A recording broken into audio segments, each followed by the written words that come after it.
In this week's episode of the LA Business Podcast, we talked to Partha Unnava, who is building the company Lasso.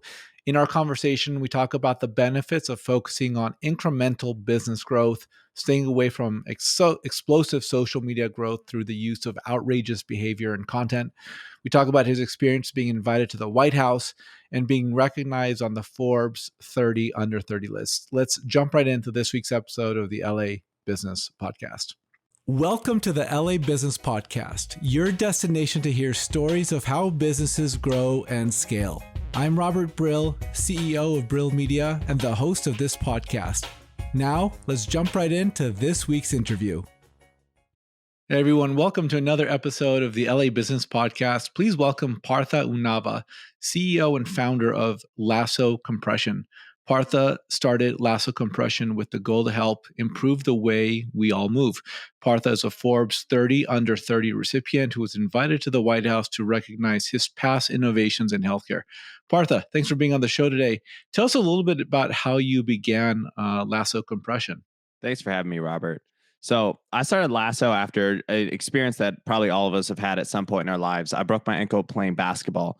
And when I came back from the injury, I just had this feeling that none of the products that had been designed in the healthcare ecosystem were actually designed to help me from a day-to-day standpoint. So the products I was using were bracing, I was taping my ankles, and these products really aren't designed for day-to-day use because they're designed by engineers who think within a healthcare framework, but these products actually apply to how we live our daily lives. So I wanted to create medical devices and just change the way we innovate in healthcare to create products that are designed in such a way that they're seamless in terms of how we use them in our day-to-day life. They actually look and feel cool. And so with Lasso, I looked at kinesio taping and created a new technology that uses compression in a garment to essentially do the same thing as taping. So long story short, when you put on a Lasso product, it does the same thing as if you had kinesio taped a joint. We're able to achieve that through, some pretty interesting compression technology. But long story short, we're taking something that you would apply every single day that needs an instruction manual, that needs some level of education, taking all of that out of the process and it's essentially saying, hey, here's a garment that you can wear that looks good, that's stylish, that feels really comfortable, that also delivers benefits that have never really been delivered before in terms of the apparel you're wearing.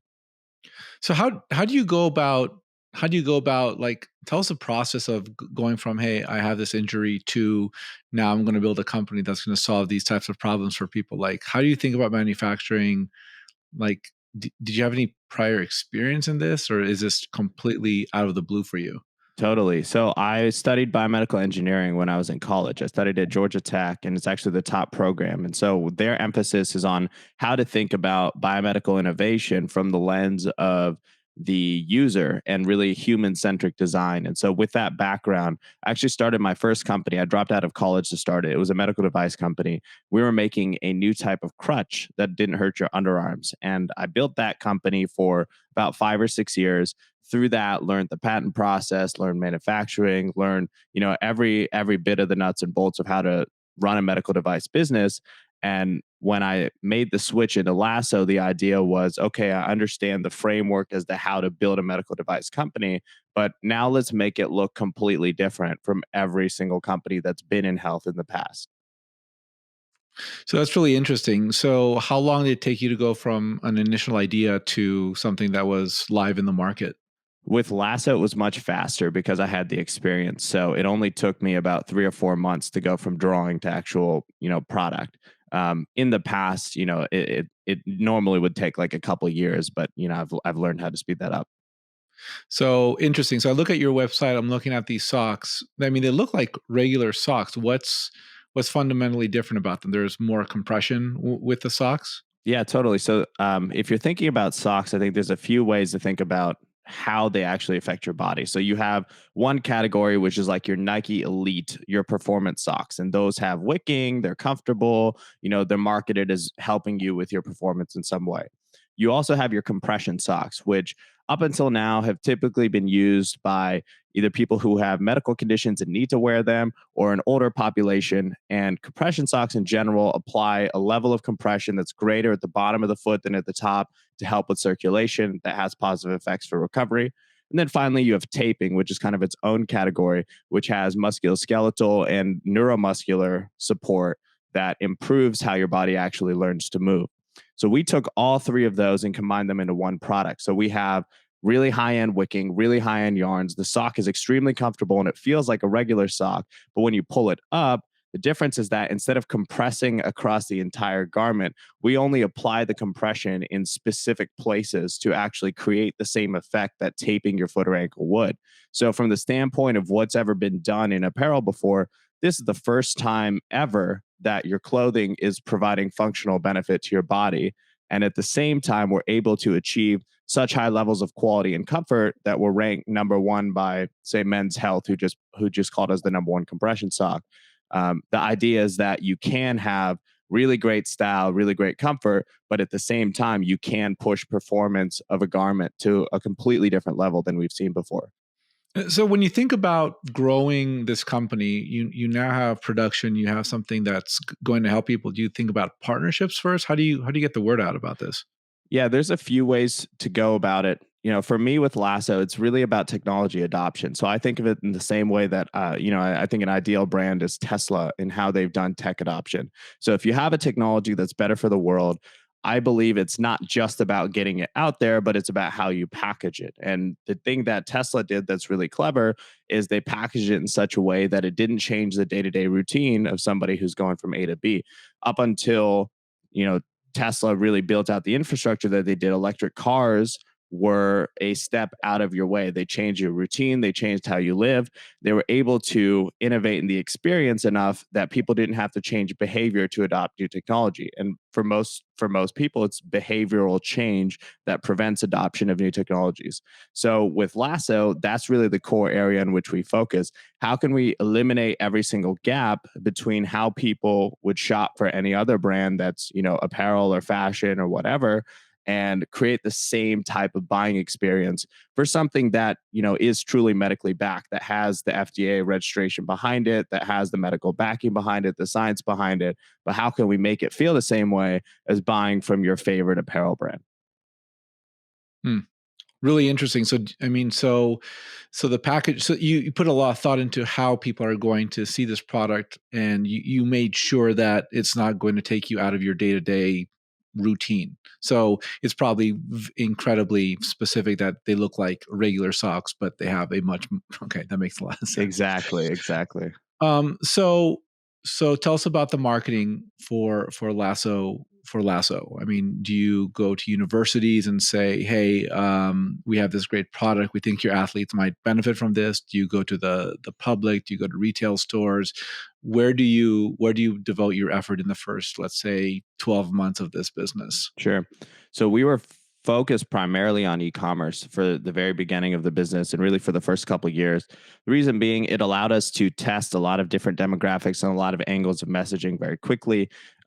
We were fortunate that professional sports and the medical community picked up our products very quickly. So not only within 2 weeks of making the product, not only was it being used in the NFL, but also facilities like Duke Medical Center treat foot and ankle injuries with our socks.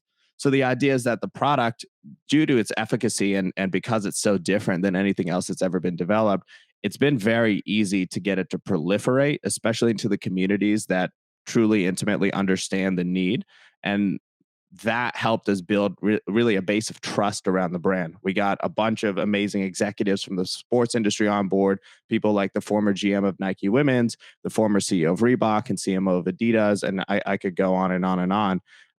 But once we built that base of trust, built a community in the industry around us that saw the paradigm that we were changing and what we wanted to do, really the next step for us has been now proliferating that into community. So we take a very grassroots approach. We've really focused on a lot of the community oriented sports, things like pickleball, tennis, ultimate frisbee, sports that have very, very strong word of mouth in terms of the products they use, but at the same time, sports that actually care about what products they're using and how they help aid in their performance. Golf is another example.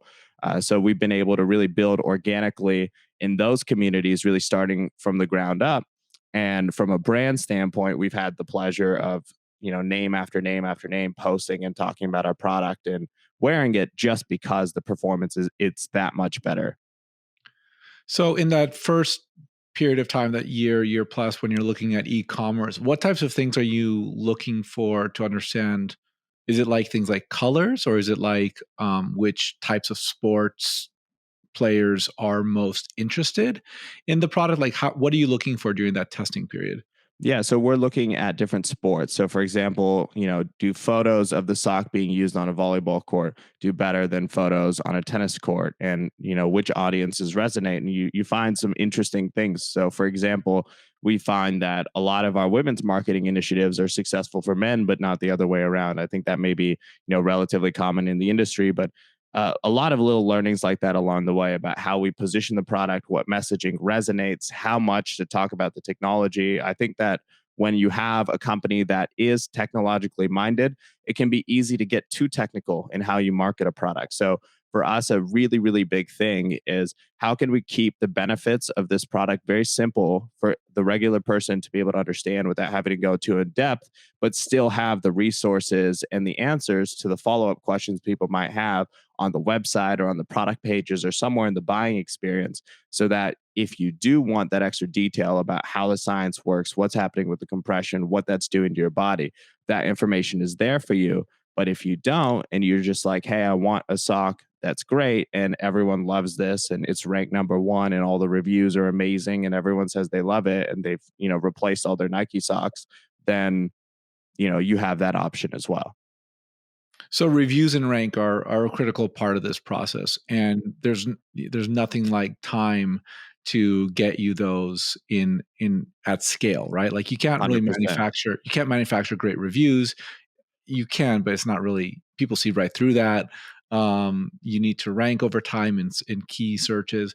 So tell us about the way your organization is set up. Like, what types of processes are you deploying inside your organization to make sure that these key elements are driving the success of your business? Like, do you have a head of marketing? Are you kind of doing it yourself? Like, ho- when you have that first year or the first 24 months of this business, where do you allocate your time to make sure that your business you have a quality product, you have great marketing? There's always tons more work that you should be doing that you just can't get to. So what are your priorities in those first, like, let's say 24 months? Sure.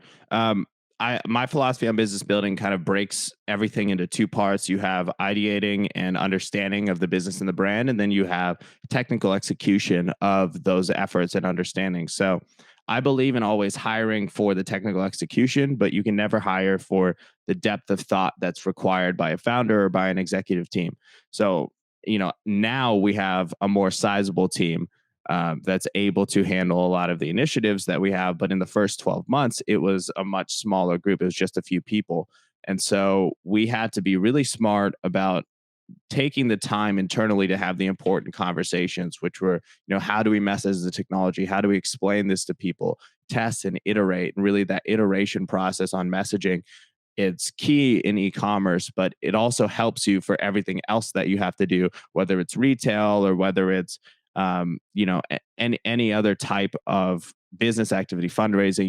You can name anything. And so for us, it was really about building great systems of iteration, finding ways to be able to communicate back and forth with our community. And we're a brand that really values our relationship with our community and with our customers. So we go out of our way to make sure we spend time with people that are buying the product, that are wearing it, asking them what they want. I'm very active on Instagram, DMing with a lot of our customers. So that whole part of the process, to your point earlier, Robert, it can't be rushed. My view on brand building is you can't overly accelerate the initial phases. It's like growing a plant. You have to just water it every single day, groom it every single day, and just observe the growth and then see the areas that are flourishing faster than others. And that's a lot of the process that we went through. One of the things I find really exhilarating, personal, like professionally, but as an individual, not as a business owner, is growing something. Like, I really enjoy. There's something exciting for me about the early stages of growing something, and then for me, there's like this. Like, I'm looking off of a cliff and I don't see the bottom. Like, when you launch something, and then it's like, okay, now we really got to figure out how to make this thing work. What what are the points in your journey here with Lasso that you're like, all right, this is great, we're going to do it, and then all of a sudden, like you press go, as it were, or you press enter, you hit launch, and then you just like hold your breath. Like what are those moments where you say, holy cow, like we've done everything we can. Yeah. Now let's hope that the market likes what we've done. Does that Yeah. exist for you? Yeah, there's a lot of those moments. I would say whenever we launch a new version of our site, a new version of our product pages, we just for the first time launched our first collaboration with Dog Pound, a gym here in Los Angeles and New York that caters primarily to higher end or celebrity clientele. That was a really important moment for us as a brand because it was the first time we ever put someone else's logo on our product. So that was a very exciting time for us, and we did feel the resonance. But that was one of those moments where you hit the button, you're just like, I have no idea what's coming next, but hopefully it's a good thing, and it was a tremendously good thing. So there's plenty of those. The new colorways, for example, we have new products we're going to launch near the end of the year. So um, going through there, I always feel like there's a lot of triggers. Like for example, retail domestically, we haven't really taken a heavy step into domestic retail. We've primarily focused on international retail because we've really wanted to take the time to build our e-commerce and our brand properly in the States. And so that itself is another one of those triggers that you kind of know what will happen, but you don't really know what will happen. And the same thing internationally. But we've been fortunate to have success with each of those new initiatives. And it's interesting because you hear all these stories. Everybody wants to talk about, oh, I had this influencer make this post and it blew us up. I had this person do this and it blew us up. But in reality, you don't things don't really blow up that have longevity. Like things that have longevity take a lot of iterative time to build and a lot of learning. And we found that each of those things that you push the button and you want to see the results get better every single time we have one of those moments because we have a better understanding of who we are, we have a better understanding of what resonates, and we're starting to hone in on that more and more. So I would say, like, yes, there's a lot of those moments, but at the same time, it's easy to overemphasize those in the eyes of a founder. And I think that it's more important to just go through the day-to-day process and keep learning and keep growing. Yeah, I think one of the fundamental issues that a lot of young people have, and I just turned 40. I consider myself to be still in that young group, but like when you talk about like kids like 20, 22, 23 who have this and who look at entrepreneurship as a very and in a very romantic, enamored way, and they think about all the possibility of things blowing up virally. But what people don't realize, a lot of people don't realize, is that to blow up virally, you have to be really outrageous. And being outrageous is usually, depending on who you are, for most businesses, it's probably not the right business move for Yeah. you because you're going to alienate a lot of people. And I like that idea of, that's how we've built our business: iteration, slow growth. You can't rush it because if you rush it, you're probably doing the wrong thing because you have short term goals and you're not looking at what's the outlook for the next 5, 10, 20 years of my life. Like it's a Yeah. very different calculation. Yeah. Um, so how does March 2020 into the end of the year into 2021, tell us about how your business acts and reacts. I mean, people aren't going to the gym as much or at all. People are arguably not doing as much exercise, although some people are going ham on the exercise, whatever the case is. Like, how does your business handle the last year and a half of our lives here? Totally. It was challenging for us for sure because we were primarily at marketing at youth sports leading up to COVID. So we were growing extremely rapidly. Most of our sales were targeted youth at the time: youth basketball, youth volleyball, soccer. A lot of the spring sports were starting. Once COVID hit, everything stopped. To your point, gyms weren't attended anymore. Fitness changed entirely. We saw the rise of digital health. We saw a lot change in the capital markets around digital health and the fitness ecosystem as well.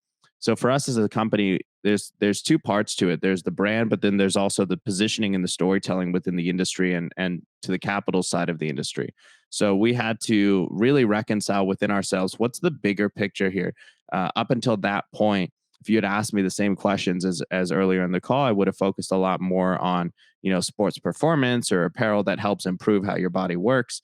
That is still the central story today, but the way that we present it and pitch it is a much bigger picture. And that came from going through the experience and understanding that it's not just about sports. It's not just about what you wear when you perform, but it's in fact that the products that you wear on a day-to-day basis that fit into your lifestyle do have to contribute to the longevity of your lifestyle. And so do the daily actions every day. And that prompted us to change our slogan to this phrase of stay moving. And that became really this lifestyle philosophy for the brand, which is that movement fundamentally is a core aspect to life. And so our mission, really, the bigger mission we found, is that we want to help enable movement for people on a day-to-day basis. So that's really interesting, right? Because as a person who, I've been in and out of the gym, and but then like I'll just something will happen and I'll just say, okay, I'm going to go really hard. I remember one time I gave myself golfer's elbow, Uh, because I had the wrong form. I was lifting weights that are way too heavy for me, but I could do it until I did it enough too frequently, and I hurt myself, and then it took me like out of the gym for like 2-3 years because I just couldn't do it. mhm. So it's like stay moving is such a valuable way of looking at it, right? Longevity to be successful, and this goes back to business as it does to sport and health. Health in the long term is about staying moving, not extreme behavior in the short term. Right, exactly. Same as we talked about with the business philosophy. So you don't want the explosions, you want the consistent growth. Yeah. Yeah. So how did you I'm curious, how did you come up with that? Is that something that came up organically because you're having conversations, you're being thoughtful about how you're thinking about your business? Did you work with an agency? Like, it's always interesting how these types of really valuable slogans come about. Yeah, we do a lot of that internally. We haven't used an agency for like the core brand aspects because, again, at the stage we're at, I just feel that a lot of brand comes from the inside out. Especially for me as the founder, I have to be very cognizant of what I feel and what's driving me to build the business. And so when I'm thinking about things like slogans, obviously I lean on, my team, I lean on my executives, I lean on my CMO, our president. We have a lot of conversations about what the big picture of the company is. But when it comes down to making that decision, it's about picking something that we feel resonates. And it was the same thing with the name Lasso. That came from this idea of this almost cowboy like freedom that I felt when I had come out to LA for the first time before I actually moved out here. And the feeling was so evocative for me. It pushed me to call the company Lasso because I just thought, what's a cowboy's tool that enables them to do what they need to do? It's a lasso. And it's a cool word that holds a lot of weight. And kind of the same thing with stay moving. It's a way of life. And it just, it holds a lot more weight in those two words than really a lot of other slogans can. And so that's what drew me to it. What advice you have for business people, whether they be in their 20s, 30s, 40s, 50s, who want to move from being an employee or being in education, getting an education to they want to start their own business? What are some of the lessons you've learned along the way that might be helpful for those people? Yeah, I would say fundamentally it's about understanding what your strength is within the context of the business that you want to start. So, if you have been, let's say, working a specific type of job within a corporation and there's things that you had covered that now will have to come on your plate, for example, things like accounting, finance, operations, there's a lot of the parts of a business that are more technical that you might not have any understanding of. And those are the important areas to identify early because you want to find help in those areas. So I would say figure out what you're good at and what you want to spend your day doing, and then round out your team as quickly as possible to balance you where their strengths lie in those different areas. And that part of it's challenging. It's not going to be just within your friend circle. You might have to go, just start talking to people, start going to different events, and start figuring out how to tell if somebody's good or bad at these other industries and professions that you might not have as much knowledge about. But for me, it's when you build a well-rounded team that's able to contrast you in terms of their expertise, it adds a lot to the table, but it also enables you to solely focus on the area that you do the best. And to me, that's a winning formula. So let's look at, we're in the middle of 2021. We're going into 2022. What what are the initiatives that you're focusing on to grow Lasso, and what kind of like goals are you looking at? Yeah. So at this phase of the company, we've built our first product, which is the sock. It was, yeah, as I mentioned, recently ranked number one by Men's Health. It's used by everyone credible possible, essentially. So we've established that we make the best possible sock ever. And so the next step is launching many, many more products that utilize the same technology. So we have compression shorts, knee sleeves, leggings, arm sleeves, all of that queued up right now, different factories. We're getting those rolling.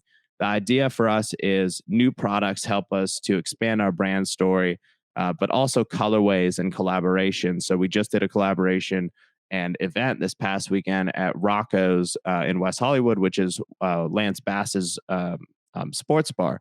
And super cool vibe. It was a really great time because it was Pride this past weekend.